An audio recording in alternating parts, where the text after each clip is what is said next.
বিরতির পর আবার আমন্ত্রণ আমাদের খবরে সাথে থাকার জন্য ধন্যবাদ। নারী প্রগতির রাষ্ট্র সমাজ প্রগতি এই প্রতিপাদ্যকে সামনে রেখে 8 জানুয়ারি সারা বিশ্বের মতো লন্ডনেও পালিত হলো আন্তর্জাতিক নারী দিবস। তারই ধারাবাহিকতায় চ্যানেল আই ইউরোপ অডিটোরিয়ামে উদযাপিত হলো বিশ্ব নারী দিবস। বিস্তারিত দেখুন এস এ মাহবুবের রিপোর্টে। চ্যানেল আই ইউরোপের সহযোগিতায় নারী চেতনা ইউকে, জাতীয় নারী জোট ইউকে এবং লন্ডন উইমেন নেটওয়ার্ক নারী দিবস উপলক্ষে যৌথভাবে আয়োজন করে বিশেষ অনুষ্ঠানের। চ্যানেল আই ইউরোপের অডিটোরিয়ামে অনুষ্ঠিত এই অনুষ্ঠানে বিপুল সংখ্যক নারীদের পাশাপাশি পুরুষরাও অংশগ্রহণ করেন। সৈয়দা নাজনীন সুলতানা শিখার সভাপতিত্বে অনুষ্ঠান পরিচালনা করেন ইয়াসমিন সুলতানা পলিন। আগত নারীরা তাদের মতামত ব্যক্ত করতে গিয়ে বলেন, 1975 সালে জাতিসংঘ নারী দিবসকে আন্তর্জাতিক নারী দিবস হিসাবে স্বীকৃতি দিয়েছে। অবশ্যই নারীরা সবসময় অবহেলিত হয়েছেন, নির্যাতন হয়েছেন, সেজন্যই আজকে এই 8 মার্চ আমাদের নারী দিবস, বিশ্ব নারী দিবস। সর্বক্ষেত্রে নারীরা আমরা সব ধরনের স্তরে নারীরা ধাপে ধাপে অগ্রসর হতে পারি। সব কিছুতে আমাদেরকে বিসর্জন দিতে হয় পুরুষের সহিতে। নারীদের অগ্রাধিকার স্লোগান আমরা দিতেছি ঠিকই, কিন্তু পরিপূর্ণভাবে এখনো কোনো বাস্তবায়িত নারীদের সঠিকভাবে মূল্যায়ন, অধিকারের মূল্যায়ন, মৌলিক মানবিক মানে সব দিক দিয়ে কোনো ধরনের মূল্যায়ন হচ্ছে না। আমার আকুল আবেদন থাকবে, আমি আন্তর্জাতিকভাবে নারীদের পক্ষ থেকে ছোট কথাটির মধ্যে থাকবো, অবহেলিত বঞ্চিত নারীরা ন্যায্য দাবি যাতে পরিপূর্ণভাবে লাভ করে, আমি এটাই চাই। নারীর প্রতি সহিংসতায় আমরা সবাই না বলবো। We women are very behind still in our community, our Bangladeshi community especially. আমি মনে করি আমরা উন্নয়নশীল কর্মকাণ্ডে এগিয়ে আসা উচিত। And recognizing that, Women's Day is such a big event for. It's a fantastic event that all our ladies get together today, and hopefully many more years to come. নারী আন্দোলনের সঙ্গে জড়িত ক্লেরা জেটকিন সহ আমাদের বাংলাদেশের সুফিয়া কামাল, বেগম রোকেয়া সহ যারা নারী স্বাধীনতার নারীদেরকে সামনের দিকে এগিয়ে নিয়ে যেতে সাহায্য করেছিলেন, তাদের সবার প্রতি আমি আন্তরিক শ্রদ্ধা এবং ভালোবাসা জানাচ্ছি। আমাদের নবী করিম সাল্লাল্লাহু আলাইহি সাল্লাম কিন্তু নারীদেরকে অনেক সম্মান দিয়েছেন। একজন আরেকজনকে সম্মান করতে শিখি, এটাই শুধু আপনাদের সবার কাছে আমার অনুরোধ। I think that yes, alongside men, I think women have also been the power to the world, and I think without women the world would not be successful. So congratulations women, and keep going. সবাইকে বিশ্ব নারী দিবসের শুভেচ্ছা। আন্তর্জাতিক নারী দিবসে সমগ্র পৃথিবীর সমগ্র নারীদের অনেক অনেক শুভেচ্ছা জানাচ্ছি। নারী হিসেবে নয়, মানুষ হিসেবে আমরা বাঁচতে শিখব। একটি ডানা ছাড়া আরেকটা পাখি কিন্তু উঠতে পারে না। সোসাইটি সবাইকে অবভিয়াসলি রিকোয়েস্ট করা যে ওমেনদেরকে সাপোর্ট করার জন্য, in terms to see them in equal partners in society. আন্তর্জাতিক মহিলা দিবসে নারী দিবস আজকে, আর নারী সকল দেখলাম আরও একটু আগুয়াইতা, আমরা নারী সকল অনেক পিছনে আছি। Special day for women because we women were doing a great job all around the world. কিন্তু আমরা নারীরা এখন খুব অ্যাক্টিভ, কিন্তু আমি চাই আরও আমরা নারীরা অ্যাক্টিভ হইতে। আমরা চাই আমাদের জাতীয় নারী জোট সারা বিশ্বে ছড়িয়ে পড়ার জন্য। Please women, we all need to be strong and stay together. আমরা এই অনেক এই দেশে আছি, ওয়েস্টার্ন ওয়ার্ল্ডে আছি, আমরা অনেক অ্যাডভান্স। পুরো বিশ্বের কথা চিন্তা করে দেখি তাহলে আমাদের তৃতীয় বিশ্বের দেশগুলি এখনো এই জায়গাটা থেকে অনেক পিছিয়ে আছে। That we are equal to men, men are not treating women same level as them, so we should think and we should act accordingly. আমি চাই যে বাংলাদেশের নারীরা জাগ্রত হোক। নারী তো মা, যা ধরুন আমরা নারীর প্রতি সবাই আমরা শ্রদ্ধা করা এখন কর্তব্য। আমরা সকল মহিলারা, আমরা সকল কন্যারা একসাথে একযোগে যদি কাজ করতে পারি, আমরা বিশ্বকে অনেক অনেক দূর এগিয়ে নিয়ে যেতে পারবো। আমাদের মহিলাদের আমরা যেভাবে আগাইতে পারি, আমরা সবসময় যদি আমরা হিংসা করি তে আমরা এসে অন্যরে সাহায্য করতে পারবো না। সমতার ভিত্তি, স্বাধীনতার কথা, মেয়েরা যা অ্যাচিভ করতে চায়, যা পাচ্ছে কি না, সেই সব নিয়ে অনেক কথা হতে পারে। সমতা তো আমরা বিধান করছি না ছেলেদের বেলাও, কারণ যতটুকু দায়িত্ব মেয়েরা পালন করছে অতটুকু দায়িত্ব ছেলেদেরকে করতে দিলেই তখন সমতা আসবে। ছেলেদেরকে আমাদের জুতোটা পরতে দিতে হবে। কিভাবে? ডিপ্লোম্যাটিক্যালি, যেভাবে এতদিন ধরে মেয়েরা এগিয়ে এসেছে। নারীদেরকে উৎসাহ এবং সহযোগিতা প্রদান করতে উপস্থিত পুরুষরা বলেন, রূপে গুণে অপূর্ব তুমি নারী, অদ্ভুত তুমি গর্ভধারিণী মা আমার। যতদিন পর্যন্ত আমরা নারী এবং নারীদেরকে মানুষ হিসেবে চিন্তা না করতে পারবো ততদিন পর্যন্ত নারীদের আন্দোলন চালিয়ে যাওয়া উচিত। উত্তরোত্তর মঙ্গল কামনা করছি এবং তাদের জন্য অনেক অনেক শুভেচ্ছা। নারী আমাদের সমাজের অহংকার। আমাদের বাংলাদেশের প্রধানমন্ত্রী নারী, স্পিকার নারী।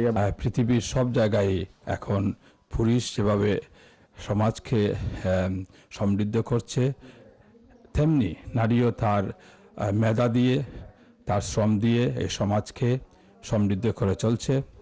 যে এই পৃথিবীতে যা কিছু হয়েছে তার অর্ধেক যেমন নারীর অধিকার আছে, তার বাকি অর্ধেকটা কিন্তু পুরুষের। সবাইকে ধন্যবাদ জানিয়ে চ্যানেল আই ইউরোপের ব্যবস্থাপক পরিচালক রেজা আহমেদ ফয়সাল চৌধুরী সোহেব বলেন, বাংলাদেশে বা ব্রিটেনে বাংলাদেশি মহিলারা কিন্তু মোটেই পিছিয়ে নেই, অনেকে এগিয়ে যাচ্ছেন এবং অনেক পুরুষের, আমি আগে ভাবতাম যে পুরুষরাই বোধহয় এগিয়ে গেছেন, আসলে কথাটা সত্য না। শিক্ষা ক্ষেত্রে নারীরাই অনেক এগিয়ে গেছেন এবং এগিয়ে যাচ্ছেন তারা, এবং আমাদের মেয়েরা ভালোই করছে এবং আমার বিশ্বাস ভবিষ্যতে আরো ভালো করবে। নারী অধিকার সমায়তনে আপনাকে, আমাকে, রাষ্ট্র সকলকে এগিয়ে আসতে হবে। এগিয়ে যাক নারী সমাজ, জাগ্রত হোক, সচেতন হোক নিজ অধিকারে, এ প্রত্যাশা সবার। চ্যানেল আই ইউরোপ প্রাঙ্গণ থেকে SM মাহবুব। 7 মার্চ উপলক্ষে হাইট যুবলীগের উদ্যোগে আলোচনা সভা অনুষ্ঠিত হয়েছে। আমাদের ম্যানচেস্টার প্রতিনিধি তৈবুর রহমান শ্যামল জানান, হাইট যুবলীগের সভাপতি মোহাম্মদ ইকবাল সমুজের সভাপতিত্বে ও সহ সাধারণ সম্পাদক শাহেদ ইমরানের পরিচালনায় সভায় প্রধান অতিথি হিসেবে উপস্থিত ছিলেন হাইট আওয়ামী লীগের সভাপতি আজাদ মিয়া। বিশেষ অতিথি ছিলেন জাস্ট হেল্প ফাউন্ডেশনের চেয়ারম্যান মিজানুর রহমান মিজান, সাবেক ছাত্রনেতা মুরাদ আহমেদ। বক্তব্য রাখেন সৈয়দ আসকার আলী আজিমুল্লাহ, আব্দুল নূর, নজরুল ইসলাম, মাসুকুর রহমান সাচ্চু, গোলাম রব্বানী, হেলাল প্রমুখ।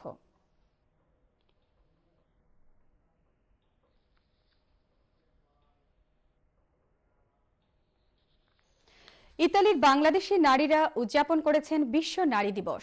বিস্তারিত জানাচ্ছেন আমাদের ইতালি ব্যুরো প্রধান হাবিব রহমান চুন্নু। বিশ্ব নারী দিবস উপলক্ষে ইতালির রাজধানী রোমে একাধিক নারী সংগঠন নানা কর্মসূচির মধ্য দিয়ে দিবসটি উদযাপন করে। বাংলাদেশ লেডিস ক্লাব আয়োজিত নারী দিবসের অনুষ্ঠানে প্রধান অতিথির বক্তব্যে ইতালিতে নিযুক্ত বাংলাদেশের রাষ্ট্রদূত শাহাদাত হোসেন বলেছেন, আমাদের জাতি গঠনে নারীদের ভূমিকা অপরিসীম।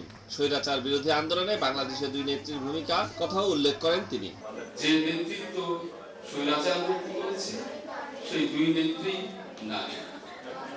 রোমের তাজমহল রেস্টুরেন্টে লেডিস ক্লাবের সভাপতি বিলকিস আজাদের সভাপতিত্বে আলোচনা পর্বে বক্তব্য রাখেন দূতাবাসের কাউন্সিলর ডক্টর মাহফুজউদ্দিন, শাহরিয়ার ফেরদৌসী, রাষ্ট্রদূত পত্নী শাহিনা পারভিন, নাসরিন রহমান সহ আরো অনেকে। অনুষ্ঠান পরিচালনায় ছিলেন রাজিয়া সুলতানা টুনি ও নয়না আহমেদ। রাষ্ট্র নারীদের সহযোগিতায় এগিয়ে এলে নারীরা সমাজের জন্য ভালো কিছু করতে পারবে বলে আলোচনায় উল্লেখ করেন। রাষ্ট্র যদি নারীদেরকে সহায়তা করে অবশ্যই সেই সকল নারী এগিয়ে যেতে পারবে, যত প্রতিবন্ধকতাই থাকুক না কেন। এছাড়া বাংলাদেশ মহিলা সমিতির সভাপতি রাজিয়া সুলতানার সভাপতিত্বে এবং সাধারণ সম্পাদিকা রেশমা আমিনের পরিচালনায় পৃথক অনুষ্ঠানের আয়োজন করা হয়। এখানে বেশ কিছু গৃহবধূ ও নারীরা উপস্থিত ছিলেন। নারী দিবসের অনুষ্ঠানে শিল্পীরা সঙ্গীত পরিবেশন করেন।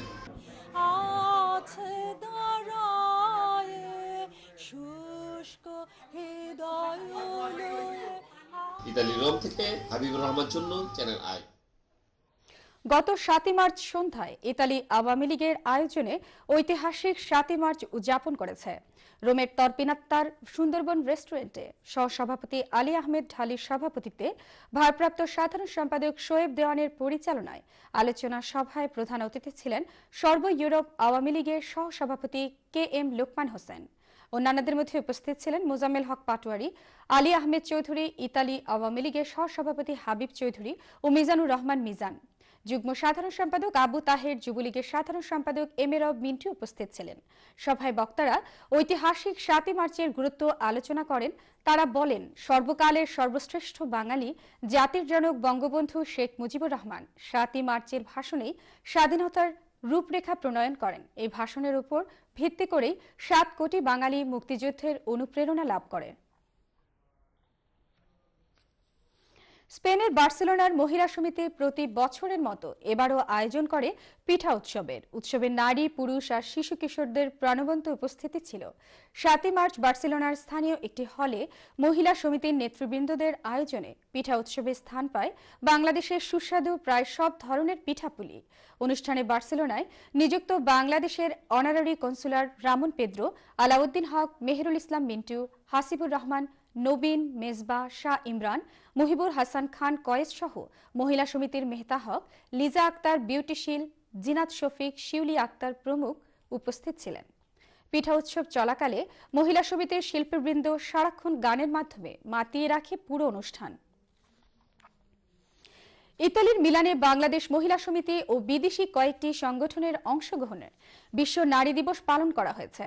শনিবার স্থানীয় ভিয়া সাপোর্নার একটি হলরুমে আয়োজিত অনুষ্ঠানে স্বাগত বক্তব্য রাখেন আয়োজকদের পক্ষে দেবাশ কর মন্ট্রিল ও দানিয়েল গুইদলি।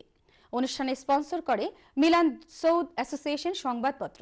অনুষ্ঠানটি পরিচালনা করেন সৈয়দা ত্রিশা। অনুষ্ঠানে অ্যাসোসিয়েশন দি সালভাদ্রেনা প্রতিভার বৃত্ত, ইকুয়েডর অ্যাসোসিয়েশন ও বাংলাদেশ মহিলা সমিতি অংশ নেয়। অতিথি হিসেবে উপস্থিত ছিলেন মিলান শহরের আঞ্চলিক 5-এর সভাপতি আলডো উগিলানো, শহরের ক্রিসমাস বাণিজ্য ও সমন্বয় পিডি আঞ্চলিক 5-এর কারাপেল্লাসে, মিলান সৌদের পরিচালক স্টেফানো, মিলান সৌদ আন্তেনিও প্রমুখ। অনুষ্ঠানে বাংলাদেশের সুস্মিতা রোজারিও সঙ্গীত পরিবেশন করে দর্শকদের মাতিয়ে রাখেন। নৃত্য পরিবেশন করেন জেসিকা। অনুষ্ঠানে কবিতা আবৃত্তি ছাড়াও বিদেশিদের অংশগ্রহণে দেশের নৃত্য পরিবেশনা সবাইকে আনন্দ দেয়। সিলেটের অতিরিক্ত ডিআইজি শাখাওয়াত হোসেন বলেছেন, প্রবাসীরা দেশের উন্নয়নে ও শিল্প বিনিয়োগে যে ধরনের সহযোগিতা চাইবেন তা দিতে সর্বদা প্রশাসন সচেষ্ট ভূমিকা পালন করবে। আমাদের সিলেট প্রতিনিধি ফয়সাল আহমেদ মুন্না জানান, হেল্পিং দ্য নিডি চ্যারিটি ইউকের উদ্যোগে তাজপুর কদমতলা জামে মসজিদ নির্মাণে অনুদান প্রদান অনুষ্ঠানে সম্পন্ন করেছে। সোমবার দুপুরে তাজপুর কদমতলাস্থ একটি কমিউনিটি সেন্টারে আয়োজিত এই অনুষ্ঠানে প্রধান অতিথি হিসেবে বক্তব্য রাখেন সিলেট রেঞ্জের অতিরিক্ত ডিআইজি মোহাম্মদ শাখাওয়াত হোসেন। বিশেষ অতিথির বক্তব্য রাখেন এটিএন বাংলা ইউকের সিইও ও হেল্পিং দ্য নিডি চ্যারিটি ইউকের চেয়ারম্যান হাফিজ আলম বক্স, বাংলা টাইমস ইউকের editor in chief ATU Taj Rahman, Channel I ইউকের পরিচালক Ali Sadiq Shipu, helping the needy charity UK trustee Mofazzal Ali ও ব্যবসায়ী আনহার মিয়া উপস্থিত ছিলেন। আলোচনা সভা শেষে দেশের মানুষের এবং প্রবাসীদের জন্য মোনাজাত করা হয়। পরে মসজিদের নবনির্মিত মিনারের আনুষ্ঠানিকভাবে উদ্বোধন করেন অতিথিবৃন্দ। বাংলা একাডেমি প্রবাসী লেখক পুরস্কার প্রাপ্তিতে রানা পিং আদর্শ উচ্চ বিদ্যালয় ও কলেজের প্রতিষ্ঠাতা শিক্ষক ফারুক আহমেদকে সংবর্ধনা প্রদান উপলক্ষে এক আলোচনা সভা অনুষ্ঠিত হয়েছে। শনিবার দুপুরে সিলেটের গোলাপগঞ্জ বিদ্যালয় প্রাঙ্গণে আয়োজিত এ সংবর্ধনা অনুষ্ঠানে বিদ্যালয় পরিচালনা কমিটির সভাপতি লুৎফর রহমানের সভাপতিত্বে প্রধান অতিথির বক্তব্য রাখেন গোলাপগঞ্জ উপজেলা নির্বাহী কর্মকর্তা আসাদুল হক। বিশেষ অতিথির বক্তব্য রাখেন লেখক সাংবাদিক ইসহাক কাজল, বিদ্যালয়ের প্রতিষ্ঠাতা সদস্য তমুজ্জুল আলী, মাওলানা আব্দুল হক, আলাউদ্দিন, প্রতিষ্ঠাতা শিক্ষক আব্দুল মুকিত ও বিদ্যালয় পরিচালনা কমিটির সদস্য আব্দুল খালিক। পরে সংবর্ধিত অতিথির বক্তব্য রাখেন প্রবাসী লেখক ফারুক আহমেদ। বিদ্যালয় পরিচালনা কমিটি ও শিক্ষার্থীরা ক্রেস্ট প্রদানের মাধ্যমে ফারুক আহমেদকে সম্মাননা জানায়। এই ছিল আমাদের আজকের আয়োজন। শেষ করার আগে আবারও জানিয়ে দিচ্ছি খবরের প্রধান শিরোনামগুলো।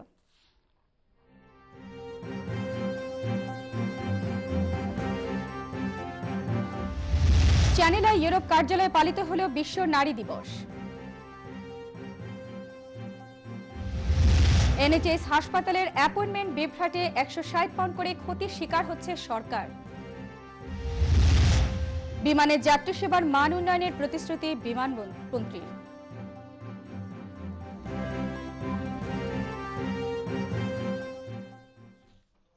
এই ছিল আমাদের আজকের আয়োজন। আগামীতে আমাদের খবর দেখার আমন্ত্রণ জানিয়ে বিদায় নিচ্ছি। ভালো থাকুন। আল্লাহ হাফেজ।